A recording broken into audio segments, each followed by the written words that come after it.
Detail reason दिए। आपके किरदार पे, आपके अमल पे उन्होंने एक सवालिया निशान उठाया है। इसलिए हम भरपूर मुतालबा करते इलेक्शन कमीशन से कि फिल-4 हमारे 38 बाकी मानदा MNA के फिल-4 नोटिफिकेशन किया जाए। इलेक्शन एक्ट में जो 2 बुनियादी तरमीम की गई, आइन के आर्टिकल 51 और 106 की मंशा है, अगर आप आज़ाद हैसियत से मुंतखब हो के आए हैं तो 3 रोज़ के अंदर आपने किसी पॉलिटिकल पार्टी को ज्वाइन करना है और वो इर्रिवर्सिबल है। अब कानून के तहत अदालती फैसले जो हैं उनको जो पार्लियामान की कानून साजी है, लेजिस्लेचर की तरफ से बनाया गया कानून, वो उन फैसलों पे फायक होगा, उसकी बरतरी रहेगी। बिस्मिल्लाहिर्रहमानिर्रहीम। लाखों करोड़ों दरूद नबी अकरम सल्लल्लाहु अलैहि वसल्लम पर और उनकी आल पर। 8 जजेस का आज फैसला आ गया। 70 सफ़ात का फैसला था और उसके बाद कन्फ्यूजन खत्म हो जानी चाहिए थी, लेकिन ऐसा लगता है कि कन्फ्यूजन का दायरा बढ़ गया है। ये दायरा बढ़ क्यों गया है और क्या इस जजमेंट के ऊपर वाकई इंप्लीमेंटेशन होगी या नहीं होगी, बहुत बड़ा सवाल है पाकिस्तान के अंदर, जो सब लोग एक दूसरे के साथ पूछ रहे हैं और उसके ऊपर हम भी आज प्रोग्राम करेंगे और पूछेंगे कि क्या ये फैसला इंप्लीमेंट होगा या नहीं होगा। इस फैसले के बाद जस्टिस मंसूर अली शाह साहब ने एक खत भी लिखा जो इस वक्त वायरल है हर तरफ, और उन्होंने जजेस कमेटी में बैठने से भी इनकार कर दिया। अब अगर वो बाइकाट कर रहे हैं तो क्या वो बेंचेस का बाइकाट भी करेंगे, और अगर वो बेंचेस का बाइकाट करेंगे तो क्या उनके जो साथी जजेस हैं साथ वो बेंचेस में बैठेंगे या वो भी बाइकाट कर देंगे। और अगर ये बाइकाट हो जाता है तो फिर सुप्रीम जुडिशरी की क्या सूरत हाल होगी, क्या हालत होगी, ये भी हम आज के शो में डिस्कस करेंगे। और इस सारे सिनेरियो में इलेक्शन कमीशन की क्या पोजीशन है, क्या वो इस फैसले को इंप्लीमेंट करेगा या नहीं करेगा, क्योंकि अब उसके पास 2 ऐसे दोनों साइडों से दबाव हैं, एक पार्लियामेंट की तरफ से यानी गवर्नमेंट की तरफ से और दूसरा जुडिशरी की तरफ से। इलेक्शन कमीशन का क्या बनेगा, ये भी एक सवाल है जो आज के शो में हम डिस्कस करेंगे। हमारे साथ तशरीफ रखते हैं हसन रजा पाशा साहब, माहिर कानून है। शुएब शाहीन साहब हमारे साथ तशरीफ रखते हैं, पाकिस्तान तहरीक इंसाफ के साथ इनका ताल्लुक है, लेकिन आज इन्हें माहिर कानून के तौर पे हमने बुलाया ताकि ये कानूनी राय पूरी कौम के सामने रख सकें। और फिर प्रोग्राम के अगले हिस्से में राजा खालिद महमूद साहब भी हमारे साथ होंगे, वो भी माहिर कानून है। और जहांजेब अब्बासी साहब हमारे साथ तशरीफ रखते हैं, सीनियर सहाफ़ी हैं, सुप्रीम कोर्ट ऑफ पाकिस्तान को कवर करते हैं। अगर आप इजाज़त दें तो अब्बासी साहब से मैं स्टार्ट करूँ। अब वैसे ये फरमाइएगा, ये 8 जो जजेस का फैसला है इंप्लीमेंट होगा या नहीं होगा, ये कंट्रोवर्शियल क्यों हो रहा है, और दूसरा मंसूर अली शाह साहब क्यों बाइकाट कर रहे हैं? शुक्रिया। इम्प्लीमेंटेशन के हवाले से अगर बात करें तो अब ये मामला इलेक्शन कमीशन ने डिसाइड करना है। एक कंट्रोवर्सी असल में उसका आगाज़ यहाँ से होता है कि जब सुप्रीम कोर्ट के 8 जजेस की जानिब से एक शॉर्ट ऑर्डर आता है और फिर उसके बाद उसको डिले किया जाता है, उसकी डिटेल रीजनिंग में हमें देखा कि काफ़ी ज़्यादा वक्त लगा। ये वजह भी थी कि अदालती छुट्टियाँ आ गई। फिर उसके बाद बीच में इलेक्शन कमीशन को, क्योंकि सुप्रीम कोर्ट के उस मुख्तसर हुक्मनामे में यह हक दिया गया था कि आप वजाहत के लिए हमारे पास आ सकते हैं। इलेक्शन कमीशन ने वजाहत के लिए रुजू किया और उस वजाहत के ऊपर भी 25 जुलाई को इलेक्शन कमीशन ने सुप्रीम कोर्ट से रुजू किया और 14 सितंबर को उसके ऊपर सुप्रीम कोर्ट ने ये 4 सफ़ात पर मुश्तमिल ये वजाहत दी और उसमें ये कहा कि ये डिले टैक्टिक्स इलेक्शन कमीशन कर रहा है। ठीक है। तो उसके बाद फिर ये कंट्रोवर्सी हमने देखी कि विद इन दी इंस्टीट्यूशन भी इख्तलाफात और फिर इलेक्शन कमीशन वैसे बढ़ते चले जा रहे हैं इख्तलाफात। जी ये इख्तलाफात बढ़ते जा रहे हैं। इसकी रीज़न ये भी है कि एक तरफ पार्लियामेंट ने कानून बनाया है और उस जो इलेक्शन एक्ट में तब्दीली जो तरमीम है 2024 की, उसमें ये कहा गया है कि जब एक उम्मीदवार अपनी सियासी वाबस्तगी जाहिर कर दे और विड्रॉल डेट गुजर जाए तो वो अपनी चेंज नहीं कर सकता, वाबस्तगी तब्दील नहीं हो सकती। और फिर इसी तरह मखसूस नशिस्तों के हवाले से भी वो चीज़ें तय हैं। तो एक तरफ पार्लियामेंट इलेक्शन कमीशन को कह रहा है कि आपने जो भी फैसला करना है आपने हमारे लॉ को सामने रखना है। दूसरी तरफ सुप्रीम कोर्ट ये कह रहा है इलेक्शन कमीशन को कि आप हमारे फैसले पे इम्प्लीमेंट करें। तो ये बीच में जो है वो एक तरह से बन गया, सैंडविच भी है और इस सूरत हाल में इख्तलाफात जो हैं वो अब मजीद हमें बढ़ते हुए लगे। अब ये बताइएगा, सुप्रीम कोर्ट 2 हिस्सों में डिवाइडेड है, ठीक है, और अब भारी हिस्सा कौन सा है, ज्यादा तादाद किसकी? देखिए, एक चीज़ तो जुडिशरी में हमने ये बहरहाल देखी है कि जो नए चीफ जस्टिस होते हैं उनके साथ आम तौर के ऊपर जजेस जो हैं वो चले जाते हैं। एक तो ये चीज़ हमने मुख्तलिफ अदवार में कोर्स कवर करते हुए देखी है। दूसरा जो इस वक्त की सूरत हाल है, प्रैक्टिस एंड प्रोसीजर कानून के बाद जो ऑर्डिनेंस आया है, उस ऑर्डिनेंस की वजह से जुडिशरी के अंदर इख्तलाफात बढ़े हैं। और यही वजह है कि जस्टिस मंसूर अली शाह आज प्रैक्टिस एंड प्रोसीजर कमेटी का इजलास था, उस इजलास में वो शिरकत किए बगैर चले गए और उन्होंने खत लिखा बजरिया रजिस्ट्रार और उन 3 शराइत रखती कि 3 शर्तें हैं, पूरी होंगी तो मैं आऊंगा, नहीं तो मैं नहीं आऊंगा। उन्होंने पहली शर्त ये रखी कि या तो आप इंतजामी साइड के ऊपर फुल कोर्ट मीटिंग बुलाएं और उसमें ये जो ऑर्डिनेंस है इस मामले का जायजा लें। सेकंड ये कहा गया कि अदालती साइड के ऊपर फुल कोर्ट बुलाकर एक बाकायदा हियरिंग करके इस इशू को डिसाइड किया जाए। और तीसरी ये बात बताई गई कि जस्टिस मुनीब अख्तर साहब को जो है वो उस कमेटी में वापस लाया जाए। तो ये 3 शराइत हैं। लेकिन वो तो ज़ाहिर इस एक्ट को तस्लीम नहीं कर रहे ना, जो सदाती ऑर्डिनेंस है उसको तस्लीम नहीं कर रहे, वो कहते हैं कि नहीं जी ये गलत है। ऐसा ही है ना? जी बिल्कुल ऐसे ही है। जस्टिस मंसूर अली शाह साहब के इस ऑर्डिनेंस के ऊपर इख्तलाफात हैं या वो उसको तस्लीम नहीं कर रहे। और अब यहाँ पे एक इंटरेस्टिंग चीज़ ये भी है कि इस कमेटी इजलास में चीफ जस्टिस काजी फायद ईसा और जस्टिस अमीनुद्दीन खान ने 2 केसेस समाअत के लिए मुकर्रर करने का 2 बेंच बना दिए उन्होंने। 163A का है जी, 163A का है और दूसरा वो है ऑडियो जी मुबैना ऑडियो लीक के हवाले से, जिसपे उमरता बंदियाल की सरबराही में 5 रुकनी बेंच ने स्टे दे दिया था और वो केस पेंडिंग है।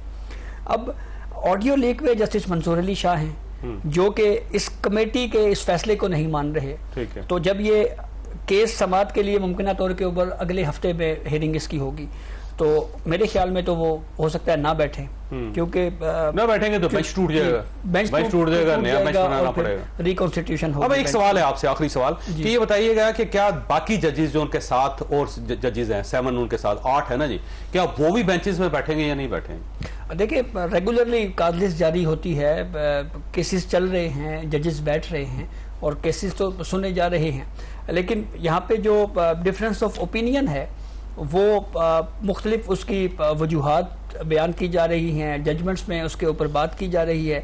अब जैसे मखसूस नशिस्तों का मामला है, इसके ऊपर दो जजेस ने खुद कहा है कि जो फैसला सुप्रीम कोर्ट के 8 जजेस ने अक्सरियत से किया है, उस फैसले में आइन के मुतल्लिका शिकों को मुअत्तल किए बगैर यह रिलीफ PTI को नहीं दिया जा सकता था। दूसरी जानिब आज उन्हीं 8 जजेस के अक्सरियती फैसले में उस डाइसेंट नोट को हिट किया गया है। तो इससे ये लग रहा है कि इख्तिलाफात जो है न सिर्फ अभी इस वक्त मौजूद हैं, बल्कि शायद ये आगे चल के मजीद भी संगीन बढ़ते चले जाए। अच्छा शुएब साहब, देखिए आप ना पाकिस्तान तहरीक इंसाफ को अब एक साइड पर रख के सिर्फ माहिर कानून के तौर पर ये बताएं कि वे फॉरवर्ड क्या है। क्या सुप्रीम कोर्ट ऑफ पाकिस्तान को मानना चाहिए? अब सुप्रीम कोर्ट ऑफ पाकिस्तान भी डिवाइडेड है, 8 जजेस हैं, तो क्या सिर्फ 8 जजेस के फैसले को मान लेना चाहिए, बाकी सुप्रीम कोर्ट ऑफ पाकिस्तान को छोड़ देना चाहिए? और जो पार्लियामेंट जो कानून बना सकती है, जो कानून के अंदर तब्दीली कर सकती है, क्या उसके हुक्म को नहीं मानना चाहिए? देखें इस वक्त जावेद चौधरी साहब एक बात बड़ी अहम है, ये फुल कोर्ट का फैसला है। उस वक्त फुल कोर्ट में जजेस जो मौजूद थे वो 13 जजेस मौजूद थे और ये उस वक्त कमेटी में राय थी काजी फाइसा साहब की कि फुल कोर्ट इसमें बैठना चाहिए। फुल कोर्ट के हिसाब से जो उस वक्त जजेस अवेलेबल थे वो 13 जज थे और इनके साथ एग्री किया था मंसूर शाह साहब ने। मुनीब साहब ने डिसएग्री किया था, उन्होंने कहा जी 7 या 9 जो सीनियर मोस्ट जजेस हैं उनको बिठा दें। बहरहाल मेजॉरिटी व्यू से ये फुल कोर्ट बैठ गई।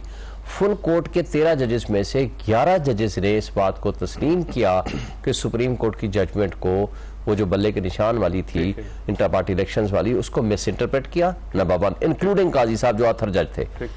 दूसरी बात ये कही कि PTI एक पार्टी थी और है, उसमें 3 डिफरेंट जजमेंट आई। एक जजमेंट जो मेजॉरिटी व्यू से ये मंसूर शाह साहब की और बाकी जज साहबान की, दूसरा व्यू था जस्टिस याया अफरीदी साहब का, उन्होंने भी तकरीबन इससे इत्तेफाक किया लेकिन मैटर रिमांड कर दिया टू द इलेक्शन कमीशन। तीसरा फैसला था जमाल मंदोखेल साहब का और साइन किए है काजी फाइसा साहब ने, उसका भी तकरीबन मिलता जुलता है जिसकी डिटेल रीजनिंग अभी आनी बाकी है। चौथा फैसला वो था जो 2 जज साहबान ने कहा कि नहीं ये बिल्कुल टोटल इनकी पिटीशन डिसमिस कर दी जाए। अब जो फैसला आया है रीराइट ऑफ कॉन्स्टिट्यूशन है, उन्होंने 2 जजेस ने कहा ना आइन के मुताबिक आर्टिकल 189 190 के मुताबिक जो मेजॉरिटी व्यू होता है इसमें मेजॉरिटी व्यू बनता है 11 जजेस का, लेकिन 8 जज साहबान ने डिटेल रीजंस के साथ और कंप्लीट जस्टिस करते हुए वो उन्होंने कंप्लीट रिलीफ दिया टू दी PTI, जो कि वो अब 8 रुकनी बेंच का फैसला तस्वर होता है।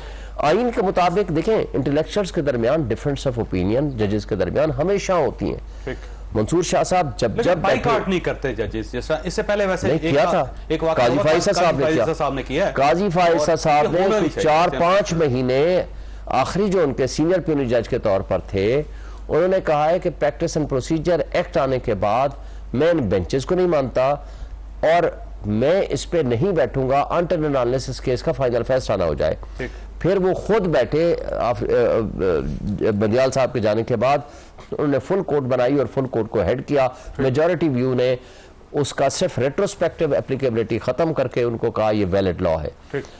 अब इस फैसले का अमल दरामद होना है। उस वक्त तो ये मंसूर शाह साहब की राय भी यही थी और सबकी राय यही थी कि नहीं ये कानून बेहतरीन है और इसके अंदर पूरी डिटेल रीजनिंग दी है। अब इस फैसले पे अमल दरामद होना है। और जो आपने पार्लियामान के मुताल्लिक कहा, देखें ये आइन की तशरीह हुई है, ये कानून की तशरीह नहीं हुई। तो कानून के जरिए सुप्रीम कोर्ट की जजमेंट को आप नलिफाई नहीं कर सकते, ना ही आइन को तब्दील किया है आपने। टेक्निकल नुक्ता है, मैंने तो इसलिए जब आइन की तशरीह करके सुप्रीम कोर्ट ने फैसला दिया है तो इलेक्शन कमीशन के पास कोई इख्तियार नहीं है सिवाय इसके कुछ को इम्प्लीमेंट करे। अच्छा, वैसे पाशा साहब एक सवाल है आपके पास और मैं ब्रेक लेनी सवाल छोड़ के जा रहा हूँ आपके पास कि इस वक्त इलेक्शन कमीशन की क्या पोजीशन है, उसको किसको वेटेज देना चाहिए? क्या पार्लियामेंट को देना चाहिए या चीफ जस्टिस साहब पाकिस्तान? बल्कि नहीं, वो तो नहीं, बल्कि अदालत के जो 8 जजेज हैं उनकी राय को अहमियत देनी चाहिए। छोटी सी ब्रेक के बाद प्रोग्राम में दोबारा खुशामदीद। राजा खालिद महमूद साहब ने हमें ज्वाइन कर लिया है, लेकिन सवाल हम हसन रजा पाशा साहब के पास छोड़ के गए थे कि इलेक्शन कमीशन के पास क्या ऑप्शन है। अब सर दोनों साइडों पे हाथी है तो कहीं ना कहीं से रोंदा जाना उसने।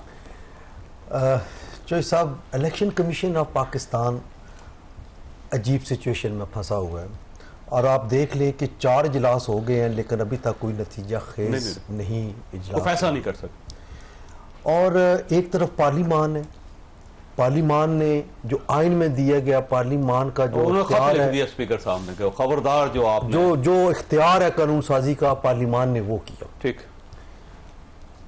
दूसरी तरफ सुप्रीम कोर्ट ऑफ पाकिस्तान है और आइन में लिखा है कि सुप्रीम कोर्ट ऑफ पाकिस्तान का हर फैसला, हर डायरेक्शन, हर जजमेंट बाइंडिंग है तमाम इदारों पे, तमाम शख्सियात, तमाम इदारे।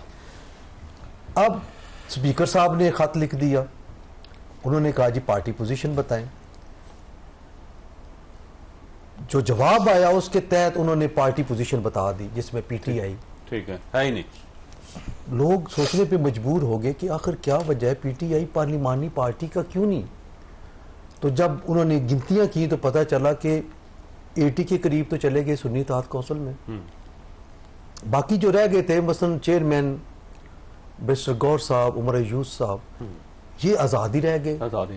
हालांकि पार्टी को ज्वाइन ही नहीं किया। हालांकि ऑप्शन दोनों के पास, दोनों पार्टीज का उनके पास था, सुन्नी इत्तेहाद काउंसिल और पीटीआई, क्योंकि जो लिस्ट थी पॉलिटिकल पार्टीज की इलेक्शन कमीशन ने जो जारी की थी उसमें बल्ले का निशान लेने के बावजूद पीटीआई एग्जिस्ट कर रही थी और पीटीआई वो जमात थी जिसने रिजर्व सीट्स की लिस्ट भी दी हुई थी।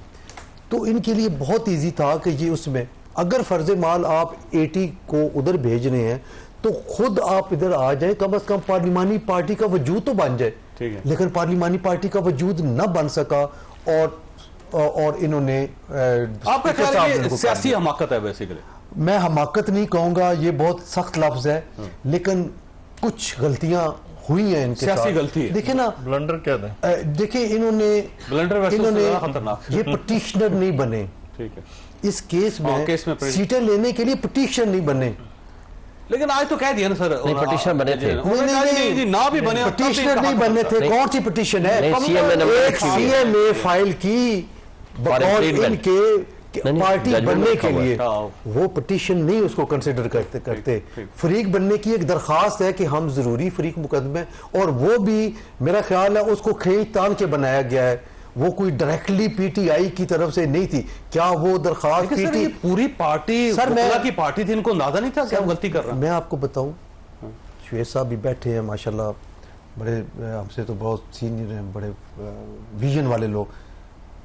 पार्टी जब बनने की दरखास्त देती है कोई पॉलिटिकल पार्टी, तो वो थ्रू चेयरमैन या थ्रू सेक्रेटरी जनरल देती है। ठीक, कि हम पार्टी बनना चाहते हैं। ठीक है। और या हमारी ये पिटीशन है कि हम पीटीआई बतौर जमात ये चाह रही है कि हमें ये सीट्स दी जाए।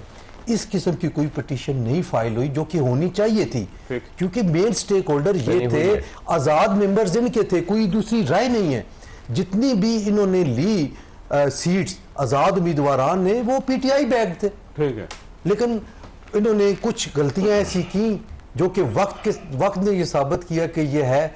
आज 187 की आड़ में सुप्रीम कोर्ट ऑफ पाकिस्तान ने ये फैसला कर दिया, 8 जजेस ने, 8 लेकिन एक बड़ी इंपॉर्टेंट बात है, शॉर्ट ऑर्डर में आर्टिकल 187 का जिक्र नहीं है। ठीक है, ये अब इख्तिलाफी नोट आने के बाद, क्योंकि उसमें थॉट है ये, मैं जो भी है, लेकिन डिटेल जजमेंट में 187 का जिक्र आ गया और इसमें स्ट्राइक डाउन कर दी गया रूल 94। ठीक है, क्या उस पिटीशन में एक चीज था वो ये था कि चॉइस ऑफ इलेक्शन कमीशन के पास क्या ऑप्शन एक चीज मैंने राय साहब की तरफ, रूल 94 जिसको स्ट्राइक डाउन किया गया वो प्रेयर में नहीं है और ना ही वो उस पिटीशन का इस्तदा की गई है।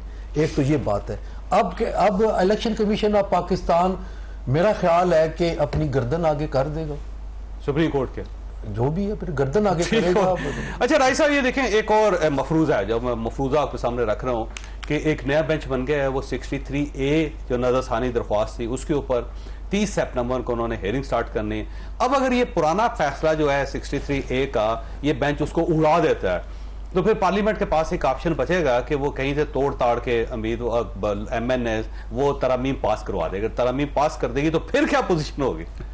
जी देखिए जावेद चौधरी साहब, मैं अगर मुझे इजाज़त दें तो इससे पहले जो आपने क्वेश्चन किया अपना पाशा साहब से इलेक्शन कमीशन, और मैं नहीं समझता कि इलेक्शन कमीशन अपनी गर्दन आगे कर देगा। जो स्पीकर ने ख़त लिखा है ना इलेक्शन कमीशन को, वो बड़ा इम्पॉर्टेंट है, चूँकि पार्लियामेंट का ये इस्तेकाक है, उसका राइट है, उसका प्रीरोगेटिव है कि under article 142 of the constitution वो किसी तरह की भी कानून साजी करें। उन्होंने कानून साजी करके रिट्रोस्पेक्टिव इफेक्ट दे दिया। ये जो अभी अमेंडमेंट आई है हमारे 2017 का जो इलेक्शन एक्ट है उसमें ठीक हो गया। और स्पीकर ये ज़हन में रखिए कि speaker is not only the custodian of the house, he is also custodian of the laws passed by the parliament. उनके तहफ़्फ़ुज़ की भी जिम्मेदारी स्पीकर की है। सुप्रीम कोर्ट ऑफ पाकिस्तान की क्या जरूरत जी मैं बताता हूँ देखिए, सुप्रीम कोर्ट ऑफ पाकिस्तान ने इस फैसले के जरिए, ये इतना खतरनाक और खौफनाक फैसला है जिसके नतीजे में सुप्रीम कोर्ट के सामने खड़ी हो गई। सुप्रीम कोर्ट इलेक्शन कमीशन के सामने जो एक कॉन्स्टिट्यूशनल बॉडी है उसके साथ टकरा गई, सुप्रीम कोर्ट पार्लियामेंट के साथ टकरा गई। यानी एक बुरान को दूर करने के लिए सुप्रीम कोर्ट या 8 जजेस देखे ना आपस में क्लैश आपके सामने है ना सूरत-ए-हाल किस तरह का क्लैश। और आज की जो वर्डिंग है पैरा उसका 120 पढ़े, 121 पढ़े, 69 पेज है और 70 पेज है आज के बारे में, अफगान के बारे में, नईम अफगान के बारे में जिस तरह के अल्फाज इस्तेमाल किए गए, तो इससे ज्यादा और क्या होगा। यानी आप इख्तलाफ करें, ठीक है, उन्होंने आपकी जजमेंट से इख्तलाफ किया, आप उससे एग्री ना करें। यही जो मैं समझता हूं कि सैयद मंसूर अली शाह साहब ने जब नैब तरमीम के हवाले से केस पे जजमेंट आई, उसमें उमर अताब बंदियाल साहब थे, एजाजुल हसन साहब थे और मंसूर शाह साहब थे, ये जूनियर जज थे, इन्होंने डाइसेंट किया और इनका वो केस भी रिपोर्टेड है जिसमें पार्लियामान के इस्तेकाक को उन्होंने कहा जी कि ये जो जजेस हैं ये नॉन इलेक्टेड लोग हैं। ठीक है, पार्लियामेंट 25 करोड़ लोगों की इलेक्टेड ऐवान है, तो लिहाजा पार्लियामेंट के कहने का मतलब जो उनका है वर्ड्स इस तरह के नहीं है कि parliament can not, judiciary can not sit over the parliament. इसी तरह मैं जजमेंट देख रहा था जनाब लेकिन क्या पार्लियामेंट के पास ये इख्तियार है कि वो पर्सन स्पेसिफिक कवानीन बना सके, आइन के अंदर अमेंडमेंट कर सके? देखिए ना, पर्सन स्पेसिफिक तो कोई लॉ नहीं है इसमें। पर्सन अगर वो जजेस की एज ज्यादा कर रहे हैं वो सबकी होगी, टर्म अगर फिक्स कर रहे हैं चीफ जस्टिस की 3 साल कर रहे हैं वो एक नहीं सबको फायदा होगा।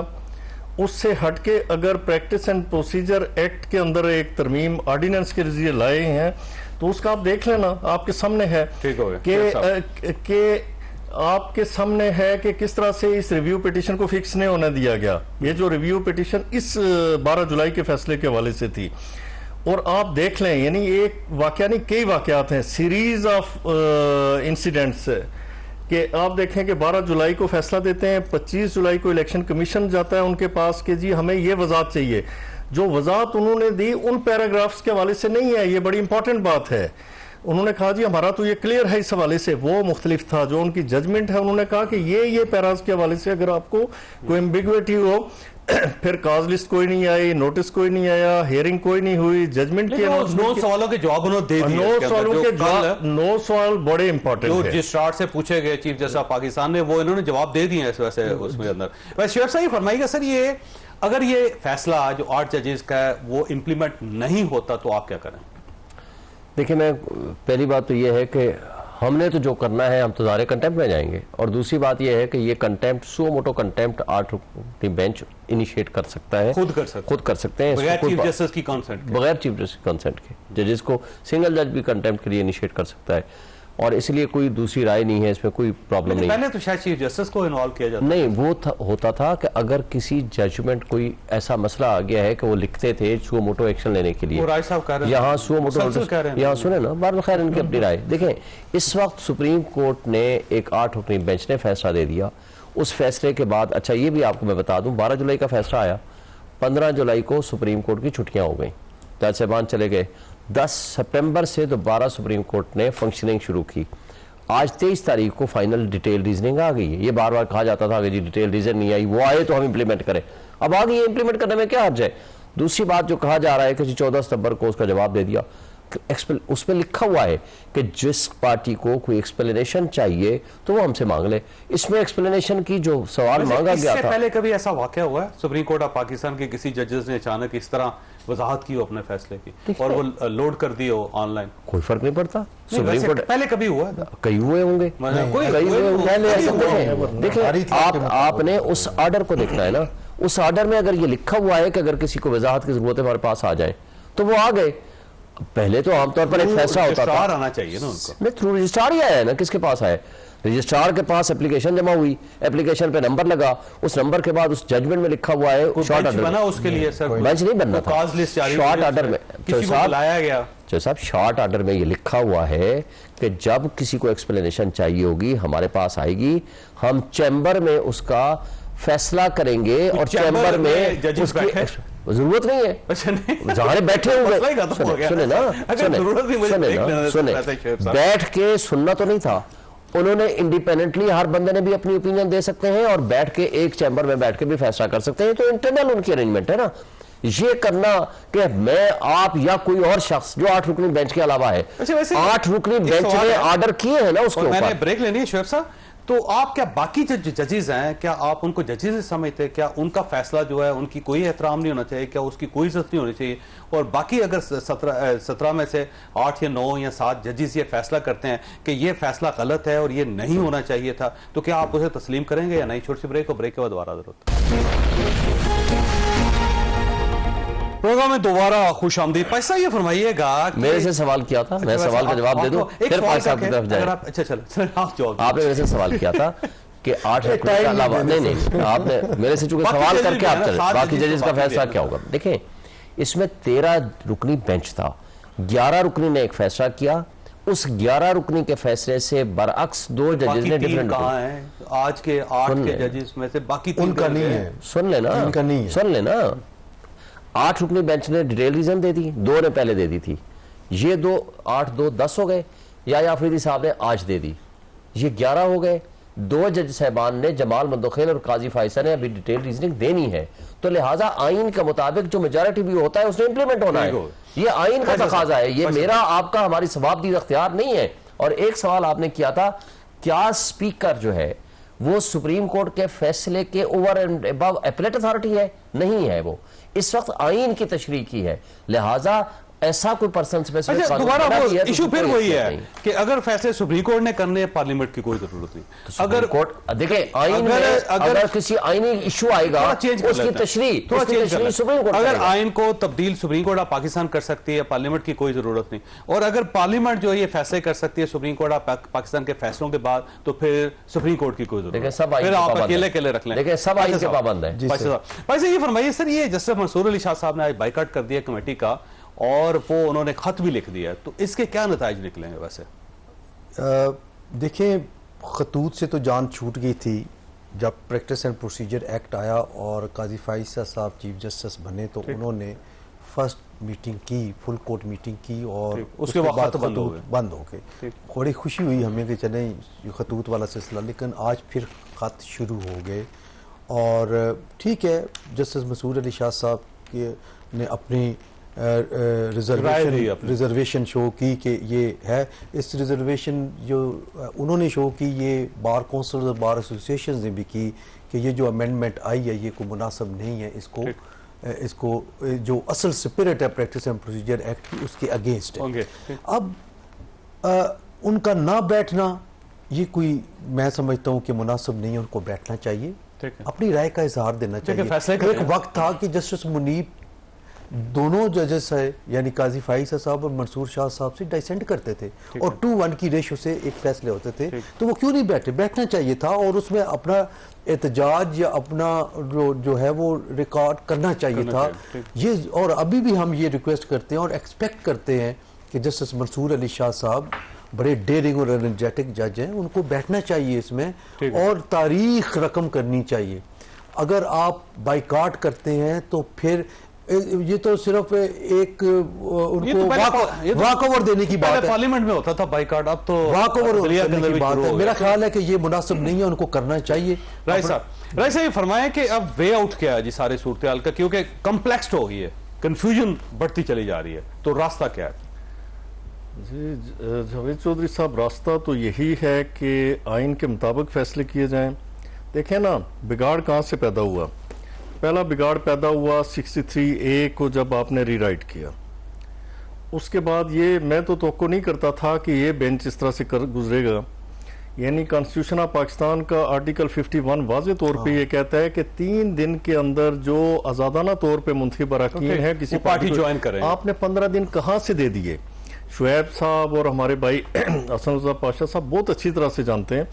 शुएब साहब हर रोज़ इस तरह की केसेस करते हैं कि 30 दिन के अंदर आपने अगर ट्रिब्यूनल में जाना है तो आप 35वें दिन नहीं जा सकते। ठीक है, आपका काज है, केस टांग है, सारी बात, आप 5 दिन आपकी अपील टाइम बार्ड हो जाएगी। ठीक, यानी कानून में लिखा हुआ है, बेशक आपका हक बनता हो, लेकिन जब आपके 3 दिन हैं, 3 दिन गुजर गए, आप 15 दिन कैसे देते हैं? अपनी पॉकेट से तो आप दे नहीं सकते।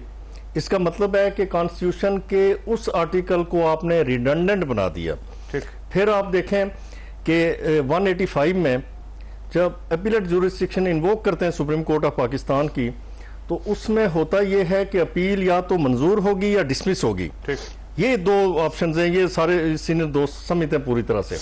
लेकिन अपील डिसमिस होती है सुन्नी इत्तेहाद कौंसिल की, रिलीफ उस पार्टी को दिया जाता है जो पार्टी नहीं थी, ना तो सुप्रीम कोर्ट के सामने, ना हाई कोर्ट के सामने, ना इलेक्शन कमीशन के सामने। अभी आप बात कर रहे थे कि जी दरखास्त दी गई है उनकी तरफ से कि हमें पार्टी इम्प्लीड किया जाए। अच्छा, इस फैसले में भी उन्होंने बहुत बढ़ के, यानी शाह से बढ़ के, शाह से वफादारी का वो किया कि उन्होंने वो दरखास्त, उस पर नोटिस भी नहीं हुआ। होता ये है कि 1 रूल ऑर्डर हमारा 1 है, उसका रूल 10 है CPC का, सिविल प्रोसीजर कोड का, जिसके तहत अगर आप नेसेसरी पार्टी हैं तो just to implead yourself as a party in the case आप दरखास्त मूव करते हैं। वो अगर आप आर्गूमेंट्स के जरिए साबित कर दें कि आप नेसेसरी पार्टियां, आपको इम्प्लीड किया जाएगा, मेमो ऑफ अपील चेंज होगा। ठीक है, पाशा साहब से पूछ लें। और अपील का स्ट्रक्चर चेंज होगा, अरे किया जाएगा उसको जो न्यूली एंटर्ड बंदा है या फरीक है, उसको वहां पे लिखा जाएगा, उसका नाम लिखा जाएगा और फिर कहेंगे जी कि आप अपने वकील को लाएं। ऐसा कुछ भी नहीं हुआ। ठीक हो। अच्छा, अब जब 185 में आप सिविल केस या इस तरह के नेचर के केसेस की समाप्त करते हैं तो फिर आप CPC वहां पे अप्लाई होगी।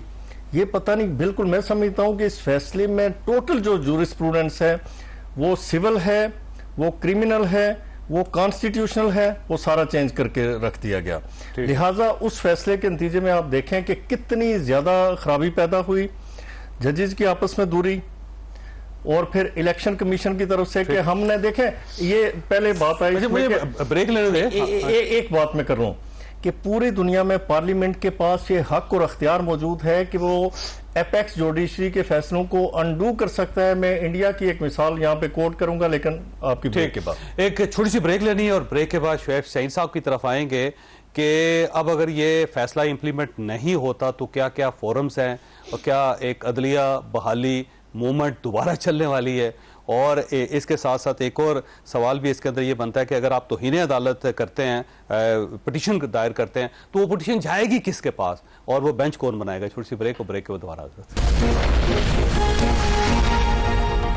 प्रोग्राम में दोबारा खुश आमदीद। शेख से ये फरमाइएगा कि अब अगर आप तौहीन अदालत करते हैं, क्योंकि ये फैसला इंप्लीमेंट मुझे होता हुआ नजर नहीं आ रहा बदकिस्मती से, तो अब आप तौहीन अदालत की जब दरख्वास्त देंगे, पिटीशन दायर करेंगे, तो किसके पास जाएगी? सारे रजिस्ट्रार के पास जाएगी, चीफ जस्टिस के पास जाएगी, फिर कमेटी के पास जाएगी, और कमेटी ने फैसला करना है कि इसका बेंच कब बनना है और किससे बनाना है। तो वो तो मेरा नहीं ख्याल कि वहां आपको कोई खास फायदा होगा सारे। देखिए नहीं, पहली बात तो यह है कि ये कमेटी में केस नहीं जाएगा। वजह उसकी यह है कि 184(3) की जो पिटीशन होती है उसमें कमेटी बैठती है, और जो कंटेम्प्ट ऑफ कोर्ट की मामलात हैं तो कंटेम्प्ट तो सीधा सीधा सुप्रीम कोर्ट तो आप direct minister justice Mansoor Ali Shah साहब को देंगे? सुप्रीम कोर्ट में देखें, दो इसके ऑप्शन है। एक ये है कि सुप्रीम कोर्ट इसका सो मोटो नोटिस ले ले 8 रुकनी बेंच कि हमारे जजमेंट को इम्प्लीमेंट नहीं किया। दूसरा ये है कि सुप्रीम कोर्ट में हम कंटेम्प्ट पिटीशन फाइल करें, जो कंटेम्प्ट रजिस्ट्रार को देंगे ना, अरे दफ्तर में जमा कराएंगे ना, और उसके बाद कमेटी के पास नहीं जाएगा। कमेटी में नहीं जाएगा क्योंकि ये फैसला करना ही नहीं, रजिस्ट्रार ने नहीं करना। जिसका फैसला होता है, ये प्रैक्टिस है, जिस जज का फैसला होता है वो कंटेम्प्ट पिटीशन उसी जज के पास ऑटोमेटिक उसी के पास जाती है। और अगर वो जज अवेलेबल ना हो, वो जज अवेलेबल ना हो, एक तो नहीं, तो 8 जजेस है ना, उसी के फिर 8 जजेस के पास लगेगी। अच्छा, और बेंच वो खुद ही बन जाएगा ऑटोमेटिक? बेंच तो ऑलरेडी बना हुआ है, बेंच तो फंक्शनल है। नहीं वैसे बेंच 13 रुकनी बना हुआ है। और तो चले, अच्छा मैं दो ऑप्शन है, या फिर 13 रुकनी बेंच के पास लगाते हैं। अच्छा एक मिनट मैं अर्ज करता हूं, कमेटी शायद मेरे भाई शायद वो आगाही उनको नहीं है। प्रैक्टिस एंड प्रोसीजर एक्ट के लागू होने के बाद आप यकीन करें कि काजी साहब ने कमेटी को ये भी इख्तियार दे दिया कि अर्ली हियरिंग के भी फैसले वो करती है। What to talk about benches की तश्कील, नॉर्मल रूटीन के बेंचेस की तश्कील कमेटी कर रही है, सिर्फ 184(3) की नहीं। कोई केस लॉ तो 184(3) का करता है ना। अरे सुने ना सर, लॉ की मैं बात कर रहा हूँ, वो 184(3) की आता है नहीं। जो अभी जो बात हो रही है मैं वो बात कर रहा हूँ। अब कंटेम्प्ट एप्लीकेशन आएगी, बिल्कुल आपका क्वेश्चन ठीक है कि कमेटी के पास जब तक बेंच तश्कील नहीं होगा, उस पे सुओ मोटो 8 जजेस कहाँ बैठेंगे? एक यही क्वेश्चन अभी आ रहा है, हुकूमत ये एतराज कर रही है, और फिर चीफ जस्टिस ऑफ पाकिस्तान ने भी उन नकात में ये कहा कि कहाँ बैठे, इसकी हैसियत क्या है, इसकी क्या इसको जुडिशियल ऑर्डर कहेंगे, एग्जीक्यूटिव कहेंगे कि 8 जजेस? ये तो फिर मामला वहां जा रहा है जहां दो चीफ जस्टिस, एक कोयटा में बैठ गया, एक इधर बैठ गया, ये कैसे होगा? सुप्रीम कोर्ट बन जाएगी। हाँ, इस तरह तो नहीं होगा। ये बाकायदा एक रजिस्ट्रार ऑफिस है, वहां से नंबर लगता है, वो फिर उसके बाद आगे कमेटी में जाता है, फिर बेंच तश्कील होता है। अब ये कंटेम्प्ट है तो 13 रुकनी बेंच बैठेगा, 8 जजेस का नहीं होगा, और ये फैसला कमेटी करेगी। कमेटी करेगी। अच्छा, एक चीज मैं कहना चाह रहा था, जो अब देखे ना 184(3) का ये था, 185 था ना, क्योंकि पेशावर हाई कोर्ट का ऑर्डर था। लेकिन नहीं, उसमें ये भी है ना कि क्वेश्चन कमेटी ने बनाया था, जहां होगी, जहां question of law public importance पहले 3 मेंबर बेंच के पास लगा था। मंसूर शाह साहब ने कहा चूंकि इसमें question of public importance involve है, लिहाजा ये कमेटी को भेजा जाए। नहीं,